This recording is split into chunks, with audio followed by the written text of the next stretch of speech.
Hi, Miss Daria. This is Ellie and Sophia from Hopes and Seams. Hi, how are you guys? Good. How are you? Doing well. Thank you for talking with us today. We dropped off a couple of masks for you. We hope you like them. Yeah, they were really good. We like the fabric and the design. Thank you. We were hoping to talk to you today about COVID-19 and your perspective as a doctor of a family medicine for Kaiser and a mother of 2 small children. We hope you enjoyed your Mother's Day, by the way. Yeah, thank you so much. I did. So tell us a little bit about how COVID-19 has changed the way you practice medicine. Any challenges that you've seen with the new approach? Yeah, sure. Of course, as you guys know, Kaiser Permanente, I'm an outpatient physician. We were seeing a lot of patients in the office, and now we have had to close down a couple of our locations and only seeing, mainly doing telemedicine. So patients are welcome to be seen virtually via telephone or a video chat. However, the scare and the fear is the biggest challenge in healthcare.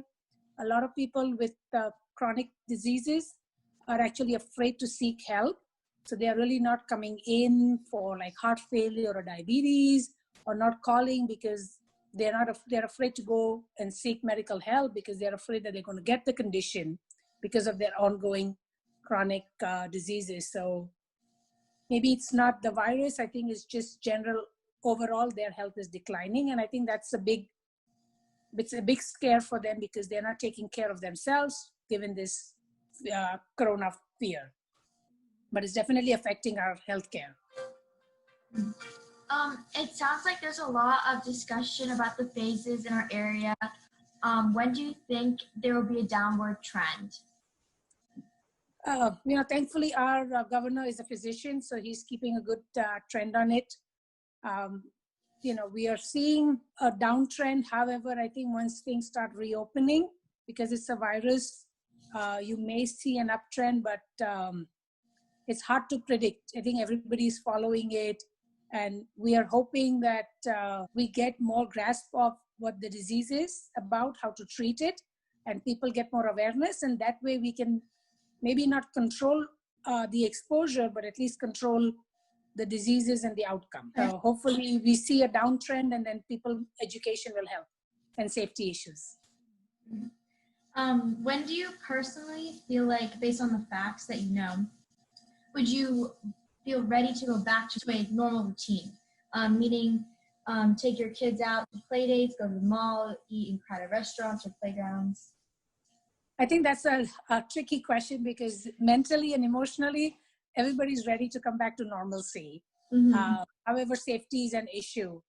I think if we avoid a lot of people, a large gathering, and people use safety precautions like hand wash and wearing masks, then I think we could, in small gatherings, and if you know the person, it would be okay to do small trial of phase 1 opening and hanging out. Me personally, I think I would be ready to take that in a known area, and with a smaller group of people would be ready to try some outing.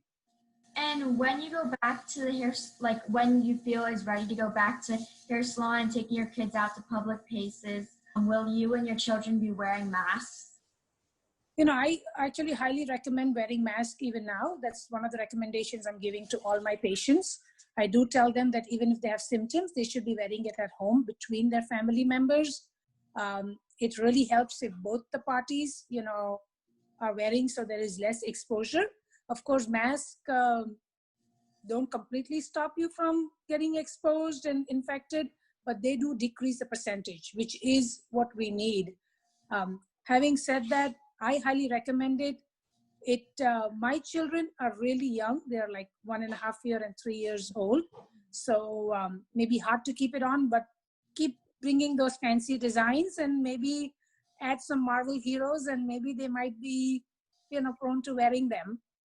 So, I highly recommend them wearing a mask, and I think safety and smaller gatherings may be a good idea. Cotton masks could be worn, like our Hopes and Seams face masks. Yeah. So, of course, as you know, if you're dealing with somebody who is in a healthcare field, if you're dealing with somebody who has the disease, then cotton masks don't prevent anything because they have the disease and if you're testing them. But in normal situation, I encourage people wearing it. And as I said, at the end of most of my visits, when I talk to the patients and I give them any instructions, one of this is wearing a mask, either handmade, the way you girls are doing it, or even a scarf, because that does prevent any respiratory droplets, and hopefully that doesn't go into the other person's mucosa membrane and decreases transmission of the disease. Mm-hmm. I know there are a lot of different phases to start opening non-essential businesses, but in your opinion, when do you feel you'll be comfortable sending your kids to daycare or school? As I said, I think emotionally and mentally, I think even me and my kids are ready for normalcy. Mm-hmm. So I would be willing to send them, as soon as, hoping next week or when things open up, provided the teachers are following good precaution, hand wash, they were measuring temperatures daily, and also if needed, it may be hard because, as I said, my kids are really little, so it may be hard to encourage all of them to wear masks. But if they were older, I would suggest wear masks, and especially if somebody has any signs or symptoms, then they need to stay home and be monitored. So I would be okay for them to get back to normalcy. And then staying at home and social distancing important, even for groups who are not at high risk? Yes, I do, because there is some asymptomatic carriers. But as I said, again, if you use the right precautions and a small gathering, we could overcome. You could still be socially distant, but not be exposed, and have your mental and physical peace. So staying active, but not a large gathering. I don't recommend a large gathering, and safety. So most healthy people have become infected with COVID-19 and have no symptoms or have mild symptoms. However, there have been healthy people who have progressed to severe disease. Worried should healthy people be about becoming infected with COVID-19? It's a tough one. I think it may be progressing like the flu. I feel a lot of people will be exposed to it, and a lot of people might get the disease. Mm-hmm. And staying healthy, eating healthy, exercising and hopefully not having any chronic conditions and being healthy overall may just give you the mild symptoms. But until we get the whole herd immunity or a vaccination, this might progress. And just like a flu, it might affect a lot of us. Hopefully we don't see, as long as we keep learning about the disease and the virus, we don't see a lot of fatal causes, and we can control it. And people need to just be careful and cautious. Mm-hmm. Yeah. Do you have any advice for the public, like on what to do or anything you recommend? I think, a couple things. I think same thing what the CDC has been saying. Avoid large gatherings, wear masks when you are out. If you're sick, please don't hesitate to tell people you're sick. Be aware of your symptoms, and then a lot of hand wash, healthy eating, and exercise. But I do recommend all of those things. And as I said, I think I should have it recorded because I say that at least 25 times a day to each and every of my patients. To, wear masks, wash hands, speak up if they have symptoms, and avoid a lot of large gathering, over 25 people, or, CDC recommendations. I think we have to be in it together and to fight this. And you girls are doing a great job at helping the cause and making these masks. They look beautiful. Thank you.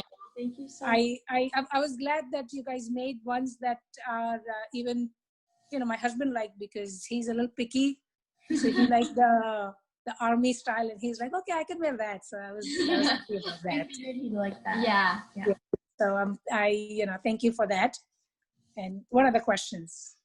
I think that's all. That's all. I cut stuff out. The other day, me and my friend Charlie, we sort of designed this. For like little kids, if like this one's an adult one, but we can make little kids. Oh, So Mouse. we took a bag that has all Mickey Mouse. oh, I see. How cute. Then we sewed it on. I see. That's cute. Yeah, because I think I can totally see. Oh, how cute. Yeah, I can totally see like my kids wearing something like that. Just, I don't know how long they'll keep it on. But at least fine. And then I think it's just a matter of them getting used to. The more they see people wear it, they think it's normal. Yeah. And then they wear it. It's Also, like wearing clothes, You have to you know. think of it as dress up. You just say we're gonna dress up. Yeah. Like, do they get It's into like that? wearing yet? clothes, as I said. They don't go out in public without clothes. So it's like they might Right, just be like, okay, exactly. we have to wear this. Exactly. Yeah. But also, it's like, kids like to play dress up. Sure. Be a superhero. Yeah. Like pineapple. Yeah. one. These are all the Yeah, oh, that's awesome. I saw some on the website and I thought they were really cute. Mm-hmm. even this pretty bright yellow and white one. Do you see that? Oh, that's nice. Yeah, Yeah, the yeah, pins those in are it. pretty. Oh, yeah. We have to finish this. Like gnats, like if like kids like baseball or like Footballs, like stuff like that. the sport ones. think, But like, this is more cute that they Yeah. mixed on the Yeah. denim. Mhm. Because some kids That's really are picky about it. You know how I don't Oh, know. yeah. Kids, I mean, and high schoolers, I'm sure they'll be very picky, but this is awesome. I'm glad you girls are doing this and you girls look well, doing well. Thank you.